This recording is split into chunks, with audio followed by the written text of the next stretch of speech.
नमस्कार मित्रांनो, तुम्ही ऐकत आहात बालभारतीच्या जुन्या अभ्यासक्रमातील इयत्ता चौथीच्या शिवछत्रपती या इतिहासाच्या पुस्तकातील धडे आर्टिस्ट एडीजे ह्या यूट्यूब चॅनलवर. ऐका आणि आपल्या इतिहासाच्या तासाच्या आठवणी परत जाग्या करा. जागा करा तो प्रत्येक क्षण ज्यात अगदी बालवयापासून आपण आपल्या महाराजांशी, त्यांनी केलेल्या कार्याशी आणि आपल्या स्वराज्याशी नकळतपणे जोडले गेलो, आणि तेही अगदी कायमचे, आयुष्यभरासाठी. आता आपण ऐकणार आहोत धडा 13वा. गड आला पण सिंह गेला. माँसाहेबांची इच्छा. शिवरायांनी जयसिंगास दिलेले 23 किल्ले अजून मुघलांकडे होते. कोंढाणा हा त्यातलाच एक किल्ला. एक दिवस जिजामाता शिवरायांना म्हणाल्या, शिवबा, कोंढाण्यासारखा बळकट किल्ला मुघलांच्या हाती असणे बरे नाही, तो परत घे. पुण्याजवळील कोंढाणा स्वराज्यात असावा म्हणून शिवरायही तळमळत होते. कोंढाण्यावर मुघलांचा ताबा म्हणजे स्वराज्याला झालेली जखम. ही जखम जिजामाता आणि शिवराय या दोघांच्याही मनात सलत होती. तानाजी मालुसरे. शिवरायांनी कोंढाणा घ्यायचा बेत केला, पण कोंढाणा जिंकणे अतिशय अवघड होते. शिवराय विचार करू लागले, या कामगिरीसाठी निवडावे कुणाला? कोंढाणा सर करण्याची कामगिरी फार कठीण होती. तेव्हा त्यांच्या डोळ्यांसमोर नाव आले तानाजी मालुसरे याचे. तानाजी आरंभापासून शिवरायांचा साथीदार होता. कोकणात महाडजवळ उमरठे गाव आहे, तिथला तो राहणारा. शिवरायांच्या कामात तानाजीला कुचराई दिरंगाई माहीतच नव्हती. शिवाय महाराज जी कामगिरी सांगतील ती हाती घ्यायला तानाजी केव्हाही तयार. मोठा हिम्मतवान गडी, तो अंगाने धिप्पाड होता, ताकदीने भारी होता, बुद्धीने चलाक होता. शिवरायांवर त्याची अलोट भक्ती होती. आधी लगीन कोंढाण्याचे. तानाजी आपल्या मुलाच्या लग्नाच्या गडबडीत होता. त्याचा एकुलता एक मुलगा रायबा. तानाजीच्या घरी रायबाच्या लग्नाची तयारी जोरात चालली होती. लग्न 4 दिवसांवर येऊन ठेपले होते. तानाजीला वाटले महाराज आणि माँसाहेब यांना लग्नाला बोलवावे. तो शेलार मामाला बरोबर घेऊन रायबाच्या लग्नाचे आमंत्रण देण्यासाठी शिवरायांकडे आला. शेलार मामाने शिवरायांना लग्नाचे आमंत्रण दिले.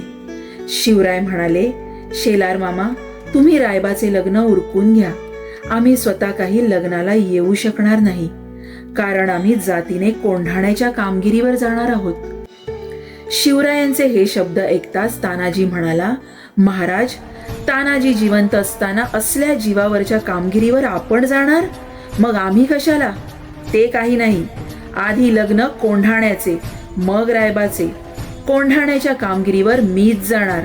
मला आशीर्वाद द्या. तानाजीचा बेत. तानाजी कोंढाण्याच्या स्वारीवर निघाला. कोंढाणा किल्ल्यावर जयसिंगाने नेमलेला उदेभान हा राजपूत किल्लेदार होता. तो मोठा कडक होता. गडाला 2 दरवाजे होते. दोन्ही ठिकाणी उदेभानाने पक्का बंदोबस्त ठेवला होता. तेव्हा गडावर जायचे कसे? तानाजीने गडाभोवती टेहळणी केली. पश्चिमेला उंच उंच कडा होता, त्या बाजूला पहारा नव्हता. तानाजीने कडा चढून जायचा बेत केला. तानाजी आपल्या धाकट्या भावाला म्हणाला, सूर्याजी, तू 500 गडी घेऊन कल्याण दरवाजा गाठ. मी 300 मावळे घेऊन कडा चढून गडावर येतो. गड चढताच आम्ही कल्याण दरवाजा उघडतो. मग या तुम्ही आत घुसा, एकदम धुव्वा उडवू शत्रूचा. चला. सूर्याजी आणि तानाजी दोघे 2 वाटांनी निघाले. कड्यावरून गडावर. रात्रीची वेळ होती. तानाजी व त्याचे मावळे कड्याच्या पायथ्याला काळोखात उभे होते. रातकिडे किरकिरत होते. तानाजीचे 5-6 तरुण मावळे कढा चढायला पुढे झाले. कडा केवढा उंच! पण ते कपारीस धरून, कोठे फटीत बोटे घालून मोठ्या हिमतीने कढा चढून वर गेले.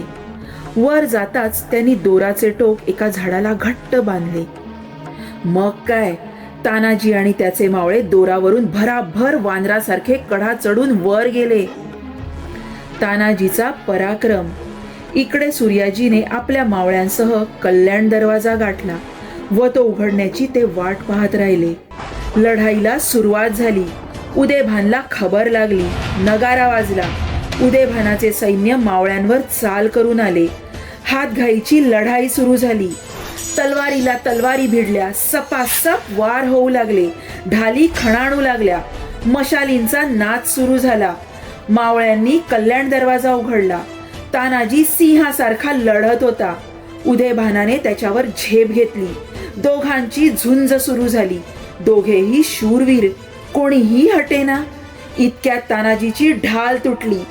त्याने हाताला शेला गुंडाळला. शेल्यावर वार झेलत तो लढू लागला. शेवटी दोघेही एकमेकांच्या वाराने जबर जखमी झाले आणि धारातीर्थी कोसळले.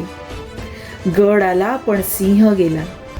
तानाजी पडला हे पाहून मावळ्यांचा धीर खचला. ते पळू लागले. इतक्यात सूर्याजी व त्याच्या बरोबरचे मावळे कल्याण दरवाजातून येऊन पोहोचले. आपला भाऊ पडलेला पाहून सूर्याजीला दुःख झाले, पण ती दुःख करायची वेळ नव्हती, लढण्याची होती. सूर्याजीने कड्यावरचा दोर कापून टाकला. पळणाऱ्या मावळ्यांना तो आडवा गेला आणि म्हणाला, अरे तुमचा बाप इथे मरून पडला आहे, तुम्ही असे भागूबाईसारखे काय पळता? मागे फिरा. मी कड्यावरचा दोर कापून टाकला आहे. कड्यावरून उड्या टाकून मरा, नाहीतर शत्रूवर तुटून पडा. मावळे मागे फिरले. घनघोर लढाई झाली. मावळ्यांनी गड सर केला, पण गड सर करताना तानाजी सारखा शूर मोहरा धारातीर्थी पडला. शिवरायांना ही बातमी कळली. त्यांना खूप दुःख झाले. गड ताब्यात आला, पण सिंहासारखा शूर तानाजी गेला. शिवराय खूप हळहळले आणि म्हणाले, गड आला पण सिंह गेला. कोंढाण्याचे सिंहगड हे नाव सार्थ झाले. ही घटना सन 1670 मध्ये घडली. पुढे उमरठे गावी जाऊन शिवरायांनी रायबाचे लग्न केले. धडा 13 इथे समाप्त होत आहे. या पुढील धड्यात तुम्ही ऐकणार आहात एक अपूर्व सोहळा. मित्रांनो, हाही धडा तुम्ही अजिबात चुकवू नका. या धड्यात आपण ऐकणार आहोत एका अशा सोहळ्याचे वर्णन ज्याच्यानंतर अवघ्या हिंदुस्थानाला नव्हे तर जगाला कळले की इथे महाराष्ट्रात स्वराज्य निर्माण झाले आणि ह्या स्वराज्याला शिवरायांच्या रूपाने रयतेचा पालन करता सार्वभौम असा छत्रपती राजा मिळाला. त्यामुळे हा धडा तुम्ही आवर्जून ऐका. मित्रांनो, यापुढेही असेच नवनवीन व्हिडिओ अपलोड झाल्यावर त्याची सूचना मिळण्यासाठी आपल्या आर्टिस्ट एडीजे या चॅनलला सबस्क्राईब करून बेल आयकॉनवर क्लिक करा आणि व्हिडिओ आवडल्यास जरूर लाईक आणि शेअर करा. धन्यवाद.